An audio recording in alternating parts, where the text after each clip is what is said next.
नमस्कार, स्वागत है आप सभी का। मैं हूं आपके साथ कुमार कृणाल धीरज। मुद्दा देख रहे हैं आज, और मुद्दा में आज हम बात करेंगे खेलों की। जी हां, बिल्कुल सही सुना आपने, खेलो इंडिया बढ़ो इंडिया। बात सबसे पहले बजट से शुरुआत उसकी करते हैं। केंद्रीय वित्त मंत्री निर्मला सीतारमण ने शनिवार को 2025-26 के लिए आम बजट पेश किया। इस दौरान खेल बजट भी सामने आया। पिछली बार की तुलना में खेल बजट में करीब 352 करोड़ रुपए की वृद्धि हुई है। वहीं सरकार की प्रमुख परियोजना खेलो इंडिया को एक बार फिर फायदा हुआ है और जमीनी स्तर पर खेलों को बढ़ावा देने वाले इस कार्यक्रम के लिए केंद्रीय बजट में सबसे अधिक राशि आवंटित की गई है। अगले साल राष्ट्रमंडल खेलों और एशियाई खेलों का आयोजन होना है। ऐसे में खेल मंत्रालय के बजट में पिछले साल की तुलना में करीब 352 करोड़ रुपए की वृद्धि की गई है। इस बार खेल बजट 3,794 करोड़ रुपए के आसपास का है, जो कि पिछली बार 3,442 करोड़ रुपए के आसपास का था। खेल मंत्रालय के लिए उससे पहले के वित्तीय वर्ष के लिए बजट 3,396 करोड़ रुपए का था। भारत वर्तमान में 2036 ओलंपिक खेलों की मेजबानी के लिए एक महत्वाकांक्षी बोली की तैयारी कर रहा है। भारत ने इसके लिए अंतर्राष्ट्रीय ओलंपिक समिति को एक आशय पत्र भी प्रस्तुत किया है। ऐसे में भारत में खेल के हालात को बदलने की जरूरत है। खेल बजट में राष्ट्रीय खेल महासंघों को सहायता के लिए निर्धारित राशि को भी 340 करोड़ रुपए से मामूली तौर पर बढ़ाकर 400 करोड़ रुपए कर दिया गया है। अगर दूसरे देशों की तुलना में भारत के खेल बजट को देखा जाए तो भारत का खेल बजट 3,794.30 करोड़ रुपए यानी $455 मिलियन का है। बात चीन की भी कर लेते हैं। चीन का खेल बजट $3 बिलियन है, जो भारत के खेल बजट से बहुत ज्यादा है। जापान का खेल बजट $2 बिलियन और रूस का $1.5 बिलियन है। दरअसल खेलों में अच्छे प्रदर्शन के लिए खेल प्रशासन में भी सुधार की जरूरत है। सरकार ने अक्टूबर 2024 में राष्ट्रीय खेल प्रशासन विधेयक का मसौदा जारी किया। इस मसौदे में तमाम बातों के साथ संगठन के स्तर पर गड़बड़ी दूर करने का लक्ष्य रखा गया है। साथ ही पूरी तरह पारदर्शी प्रक्रिया स्थापित करने की बात है, जिसकी निगरानी एक खेल नियामक बोर्ड करेगा। दुर्भाग्य की बात है कि कई खेल संस्थानों पर कुछ गुटों का कब्जा है, जिसमें एक दूसरे के खिलाफ काम करने वाली लॉबीज बैठी हैं। भ्रष्टाचार और भाई भतीजावाद के आरोप आम हैं। ऐसे कुप्रबंधन के नतीजे केवल खराब प्रदर्शन के रूप में सामने नहीं आते, बल्कि मादक पदार्थों के सेवन और यौन दुर्व्यवहार के रूप में भी नजर आते हैं। ओलंपिक खेलों के स्तर पर भी खिलाड़ियों को भोजन, नींद और आराम की कमी से जूझना पड़ता है। कई बार उन्हें अहम प्रतियोगिताओं की तैयारी में भी पूरा समय नहीं मिल पाता है। तो देखिए, खिलाड़ियों के लिए सुविधाओं की हम बात कर रहे हैं, उसके अभाव की भी बात कर रहे हैं।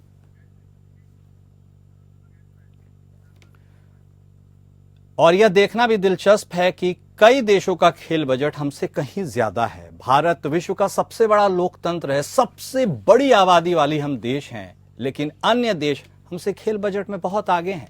और आज इस मुद्दे को हम टटोलने की कोशिश करेंगे। हमारे साथ हमारे खास मेहमान जुड़ चुके हैं। हमारे साथ सुनील यश कालरा साहब जुड़ चुके हैं।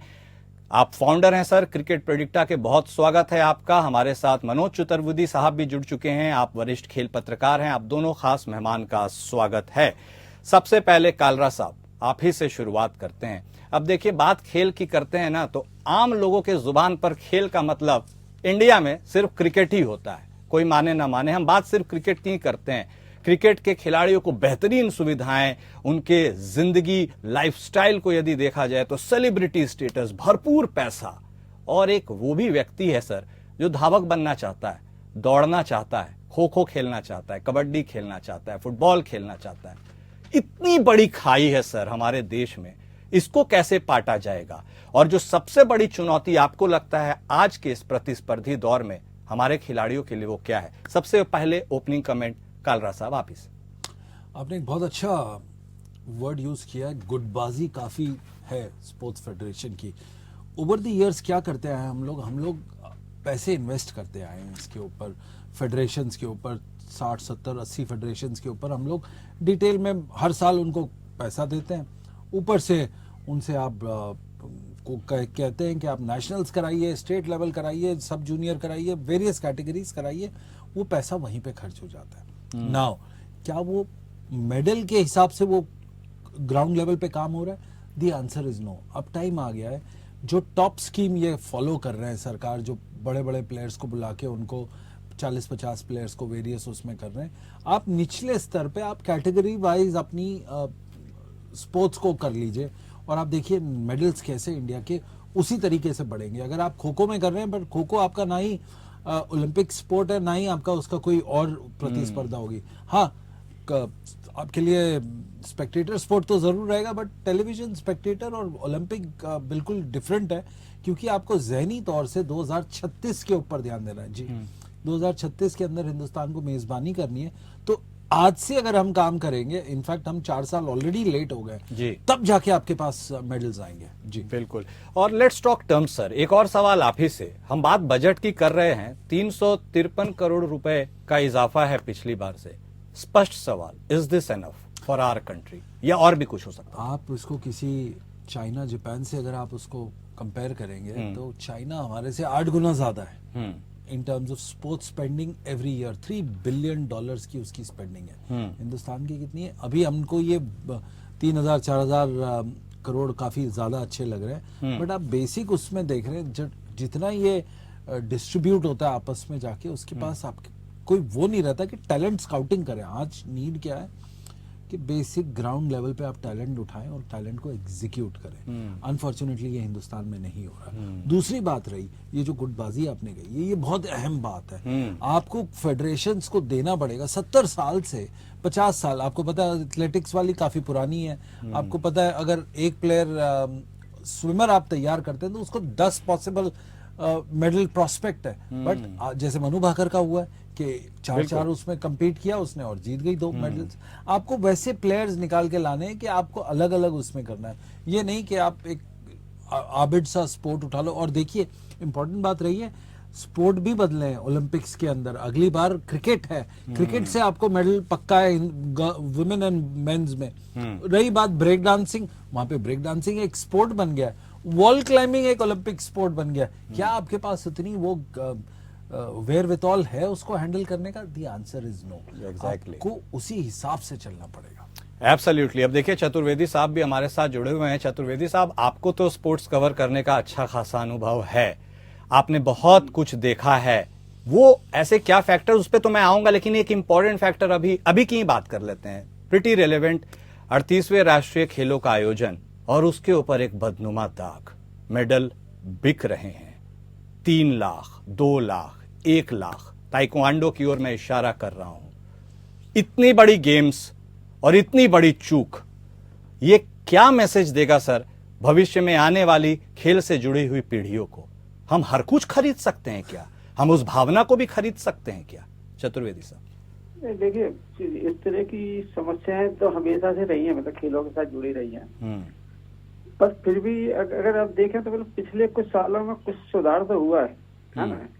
पहले जिस तरह के लोगों को प्रशिक्षण की कोई ऐसी सुविधाएं नहीं थी, अब आपको लगातार विदेशों में जाके आप मतलब प्रशिक्षण ले सकते हैं, इंडिविजुअली कर रहे हैं। वैसे इतना ये जरूर है कि इंडिया में जो मेडल आते हैं उसमें मतलब इनके जो इंफ्रास्ट्रक्चर है या इनकी जो सिस्टम है, उसकी बजाय लोगों की जो इंडिविजुअल अपनी तैयारियां हैं, उसका बहुत बड़ा योगदान है इसमें। मतलब बिल्कुल नहीं, आपने सही बात कही। और चतुर्वेदी साहब, एक और बात भी हाईलाइट कर दीजिएगा, जो एक इम्पोर्टेंट सवाल भी है। खेल प्रतियोगिता में प्रतिभागी हिस्सा ले रहे हैं, समझ उनकी खेलों को लेकर है, उन्हें गाइड और डिक्टेट करने वाले राजनेता हैं। वो बैठे हुए हैं, सारे सुप्रीम पोस्ट वो लिए हुए हैं, अपने हिसाब से तोड़ते मरोड़ते हैं, पेश करते हैं। ऐसे चलेगा तो क्या बढ़ेगा इंडिया? ये तो यार कि हमेशा से ऐसी बड़ी समस्या रही है। मतलब हाँ, पिछले दिनों जब ये लगा था, जब बीसीसीआई पर जिस तरह कोर्ट ने जिस तरह से रोक लगाई थी इन लोगों पे, हाँ, और इनके सुधार किया था, तो इसके बाद ये लगा था कि मतलब बाकी फेडरेशंस भी इसके अंतर्गत आएंगे और सुधार होगा। पर वो स्थिति वही की वही बनी रही, और मतलब सब पूरे पुराने। और अब तो लोग अपने डमी बैठा देते हैं, मतलब बजाय इसके, मतलब अगर राजनेता कोई नहीं बन पा रहा है या उसके लिए वो नई बनने की स्थिति में है, तो अपने डमी लोगों को बैठा देते हैं और मतलब वो चला रहे हैं, मतलब इनडायरेक्टली। ये बहुत बड़ा मतलब दुर्भाग्य है देश का।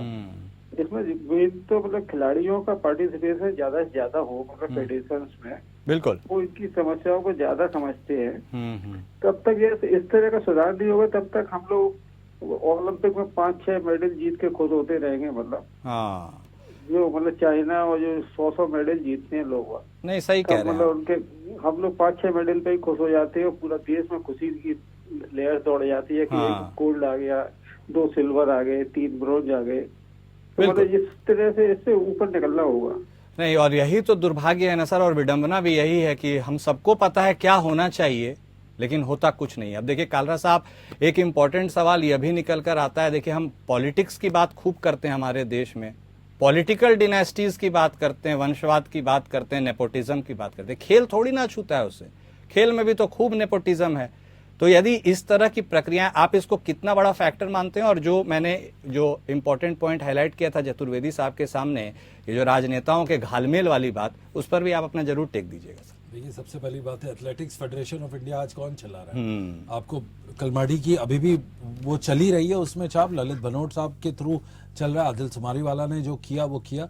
अब देखिए ना, अगर आपके डमीज इतने 3 जनरेशन डमीज रहे, तो उसकी आप देखिए क्या होता है स्पोर्ट के अंदर। उसके बावजूद आपके पास एक नीरज जैसे निकल के आता है, बेहतरीन, बिल्कुल आपको मेडल हर साल हर बार दिलाता है। आप दूसरा स्टेप लीजिए, आप रेसलिंग में देखिए क्या है, आपके पास एक पूरी सुशील कुमार के बाद एक पूरी फसल थी, योगेश्वर दत्त के साथ पूरी एक फसल थी।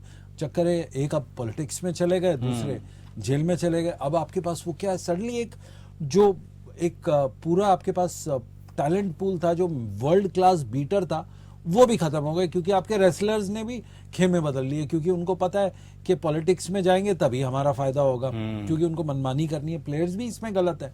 अब आ जाते हैं दूसरे, कौन से खेल हैं जहां पे पॉलिटिक्स नहीं है और प्लेयर्स बहुत अच्छा कर रहे हैं? चेस देखिए, इस बार चेस में आपका वर्ल्ड चैंपियन निकल के आया। क्यों? क्योंकि उसके ऊपर एक लेगेसी विश्वनाथन आनंद की है और वो अभी भी कंटिन्यू कर रहा है उसके साथ। गोल्फ के अंदर कपिल देव आपका प्रेसिडेंट बन गया। तो आप देख रहे हैं एक बड़ी क्लीन नीट और तरीके से कर रहे हैं। गोल्फ ओलंपिक स्पोर्ट है। अगले अदिति अशोक हमेशा 1-2 शॉट से चूक गई है उसके अंदर ओलंपिक्स में पिछले 2 बार, बट टाइम आएगा कि इंडिया को ओलंपिक्स का भी मिले। टेनिस, लिएंडर पेस ने 96 में जीता था, हम लोग बड़े क्लोज आ गए थे, डबल्स मिक्स डबल्स उसके अंदर।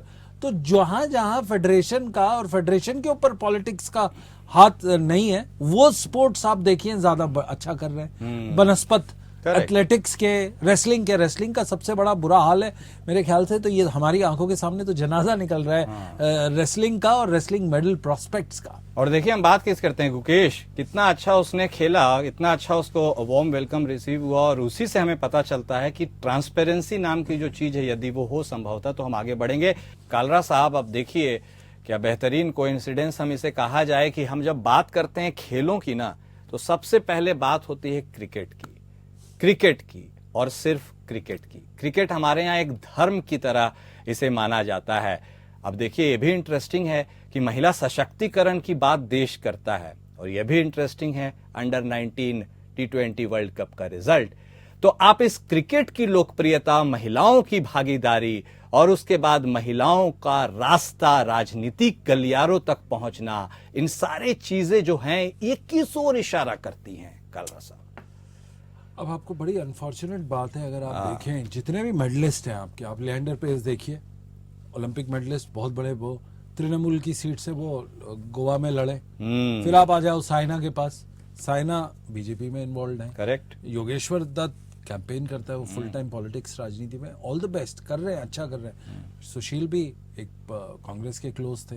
तो आप देखेंगे जो आपकी राज्यवर्धन राठौर, जो स्पोर्ट्स मिनिस्टर भी रहे, एनबी मिनिस्टर भी रहे, विनेश फोगाट कांग्रेस विधायक हरियाणा, अब देखिए वो उसमें आ गई हैं। तो अब ये नहीं पता चलता कि इनका असली मकसद पॉलिटिशियन बनना है या ये स्पोर्ट्स को आगे लेगेसी बढ़ाना है। आपकी पूरी जो लेगेसी वाली थी, बबीता फोगट भी आप देखो बीजेपी में है। तो आपकी जो ये पूरी जो पौध थी, जो पूरे सीनियर वाला जो बेंच था, वो आपका हट चुका है। आपके पास अभी 2020-22 वाले ही लड़के बचे हैं, जिसमें बजरंग पुनिया भी वहां पे चला गया। तो आप जो देखेंगे इंडिया के जो ओलंपिक मेडलिस्ट है जी, वो सारे पॉलिटिक्स में आ चुके हैं। और ये आज का ट्रेंड नहीं है, ये 1932 और 36 के झारखंड के जो बहुत फेमस हॉकी प्लेयर हुआ करते थे, जिनके नाम पे स्टेडियम्स भी बने, वो भी पार्लियामेंट में आए। इनफैक्ट वो one of the first Olympians थे जो पार्लियामेंट में 1952 में शिरकत की थी। उन्होंने स्टेप बैक लेके चलते हैं। पॉलिटिक्स को अगर आप इन्वॉल्व करोगे तो पॉलिटिशियन आपकी फेडरेशन को कहीं ना कहीं खा जाएगा। ये हमारा ट्रैक रिकॉर्ड रहा है पिछले 50 साल में। आप देखो, और गवर्नमेंट क्या कर रही है, उन्हीं को फंड कर रही है फेडरेशंस को। फेडरेशन को पिछले 60-70 साल से आप फंड कर रहे हो।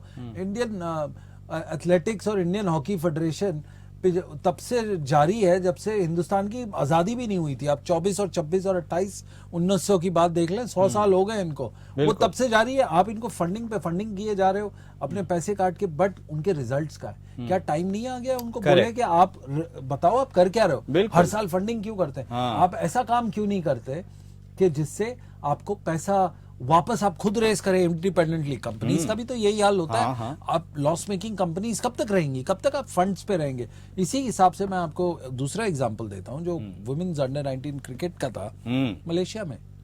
मलेशिया का एक बहुत बढ़िया सिस्टम है जिसके अंदर वो सेल्फ फंडेड अपने 150 लोगों की मलेशियन क्रिकेट एसोसिएशन तनख्वाहें निकालता है और प्रॉफिट में आता है। क्यों? क्योंकि उनके पास प्रोग्राम्स और वो डिलीवरी ऐसी है, अपना उनको करना पड़ता है क्योंकि उनको पता है। और उसी हिसाब से वो वर्ल्ड में, मैं आपको बताऊं एक स्टैटिस्टिक्स जो आप सबको चौंका देगा, मेरे व्हाइट पेपर में ये है कि वर्ल्ड में सबसे ज्यादा पिछले साल ऑफिशियल क्रिकेट खेली गई वो मलेशिया में थी। ऑफिशियल वो मलेशिया में क्रिकेट ऑर्गेनाइज्ड फॉर्म में इंटरनेशनल, नेशनल, जूनियर, सब जूनियर लेवल पे खेली गई। क्यों? क्योंकि उनके पास सिर्फ 4 ग्राउंड है, बट उन्होंने जहनी तौर से ऐसे काम किया कि सुबह मैच कराते हैं, फिर दोपहर कराते हैं, फिर शाम को कराते हैं, फिर लेट नाइट कराते हैं। Interesting sir. तो अगर आप दुनिया का रीत रिवाज देखोगे, नेपाल देखो, सबसे फास्टेस्ट ग्रोइंग क्रिकेटिंग नेशन है इन टर्म्स ऑफ व्यूवरशिप। अब उसी से आपको सीखना है। बीसीसीआई देखिए, गवर्नमेंट के अंदर नहीं है, तभी आपको आज अंडर 19 की लड़की जिसके पास मेरे ख्याल से ड्राइविंग लाइसेंस नहीं है, आज 1 करोड़ का चेक आ गया। किससे? स्टेट गवर्नमेंट ने उसको दिया, त्रिशा को तेलंगाना गवर्नमेंट ने। ये चीजें बड़ी इंपॉर्टेंट है। आप प्रोत्साहन दीजिए बट मेरिट पे। ठीक है, बिल्कुल सही बात आपने कही। और देखिए, आपने चेक की बात की तो झारखंड का वह प्रसंग भी याद आता है। हालांकि वो हॉकी से जुड़ा हुआ है। वहां के सीएम ने वहां पर निकी प्रधान और सलीमा टेटे, 2 इंपॉर्टेंट खिलाड़ी हैं, दोनों को भूमि आवंटित की है। हरमू एक अच्छा इलाका कहलाता है।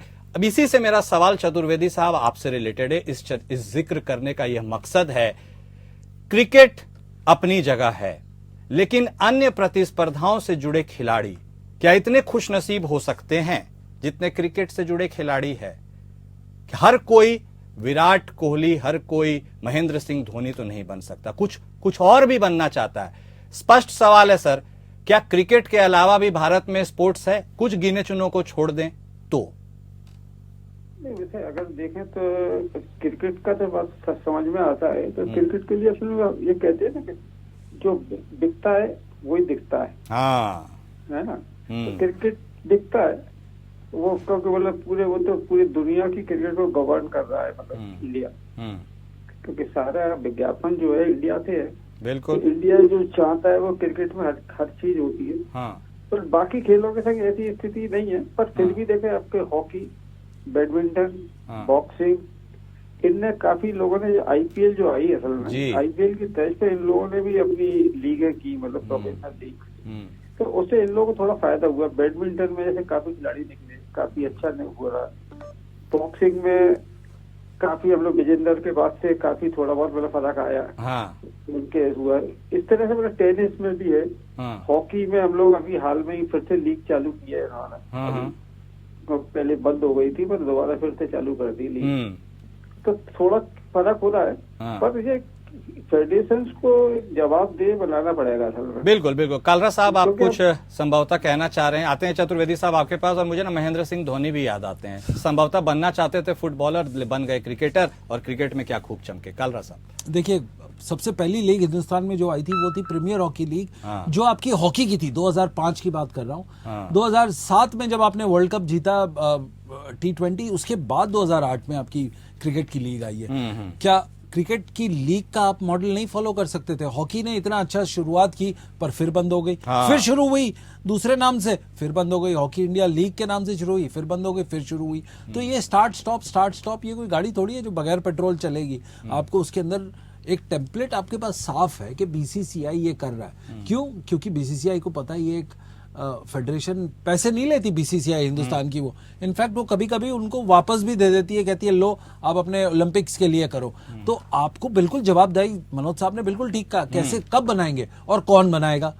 अब जवाबदेही की बात तो ठीक है, जो बंदा अपने कार्यवाही में अगर कोई गलती करे, जैसे रेसलिंग फेडरेशन में कोई ना कोई तो गुनहगार होगा कहीं ना कहीं, चाहे प्लेयर हो या फेडरेशन हो। आप उनको गुनाह देने की स्थिति में, आप उनको दंडित करने की स्थिति में? The answer is no. नहीं, आपने बिल्कुल सही कहा। हमें अब इस आशय से यही समझ में आया कि हम लगता है क्रिकेट छोड़ के बाकी चीज पे एक्सपेरिमेंट करते हैं। एक्सपेरिमेंट चला तो ठीक है, नहीं तो हाथ खींच लिए। पर आप एक्सपेरिमेंट क्यों करेंगे? आपके पास जब एक मुकम्मल सक्सेसफुल फॉर्मा H2SO4 का अगर है आपके पास, क्या हाइड्रोक्लोरिक एसिड H2SO4 से बनता है, तो आप उसको नया जामा बना के हर 15 साल से कितना एक्सपेरिमेंट? Exactly the point. और अब एक क्लोजिंग कमेंट सर कलरा साहब आपसे भी लेंगे, चतुर्वेदी साहब आपसे भी लेंगे। शुरुआत चतुर्वेदी साहब आप ही के साथ करते हैं। एक बहुत इंपॉर्टेंट फैक्टर है कि मंत्रालय को कौन लीड करता है, संघ को कौन लीड करता है, एसोसिएशंस को, अथॉरिटीज को कौन लीड करता है।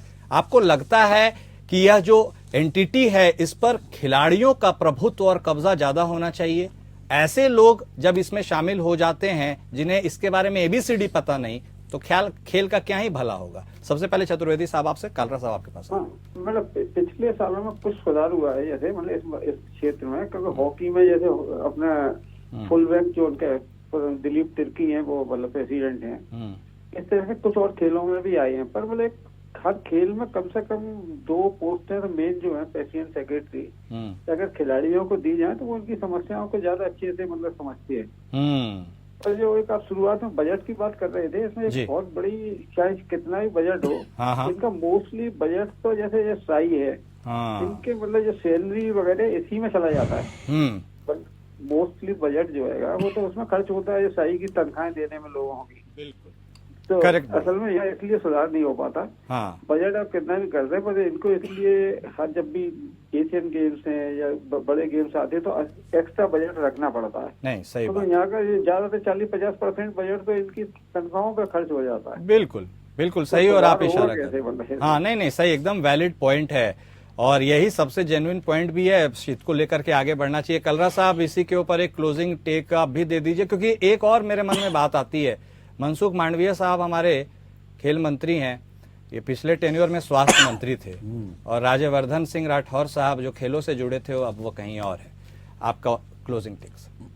मणिशंकर अय्यर ने 2007 में 6 में जब पूछा गया उनसे, जब वो स्पोर्ट्स मिनिस्टर थे, जी आपको साई के बारे में क्या पता है? तो उनका जवाब यही था कि जी मुझे साई बाबा पता है, मुझे साई के बारे में कुछ ना पूछो, साई बाबा के बारे में पूछ लो। तो ये विडंबना रही है, क्योंकि हमारा ये जो मंत्रालय बना है स्पोर्ट्स का, ये पिछले 20 साल में ही बना है। अदरवाइज ये एक डिपार्टमेंट था, एक इंडिपेंडेंट। इसकी सिर्फ वजूद तभी पता चलता है जब आप खेल दिवस के ऊपर जब उनको बुलाते हैं राष्ट्रपति भवन में और आप उनको अर्जुना अवार्ड से पुरस्कार करते हैं, बस वही उसकी अहमियत रह गई है। और बाकी सारा स्पोर्ट्स तो स्पोर्ट्स अथॉरिटी चला रहा है। और मनोज साहब ने ठीक बोला है कि 80%, 50% नहीं 80% उनकी सैलरीज में जा रहा है। और बाकी चीजों में क्या होगा? इंफ्रास्ट्रक्चर बहुत है, अभी हमको काम करना है स्पोर्ट्स के ऊपर, जो डिजर्विंग है उनके ऊपर ध्यान रख के आगे बढ़ना है। एब्सोल्युटली। बहुत शुक्रिया आप दोनों खास मेहमान का हमारे साथ जुड़ने के लिए। तो देखिए, बात हमने खेल से शुरू की थी, बजट पे बात की, नेपोटिज्म पे बात की, उसमें ऊपर भ्रष्टाचार की बात की। कहने का मोटा मोटी मतलब है कि इन तमाम विसंगतियों को जब तक हम दूर नहीं करेंगे तब तक खेल आगे प्रगति नहीं करेगा, सिर्फ बातें ही कर पाएंगे हम। मुद्दा में आज बस इतना ही। नमस्कार।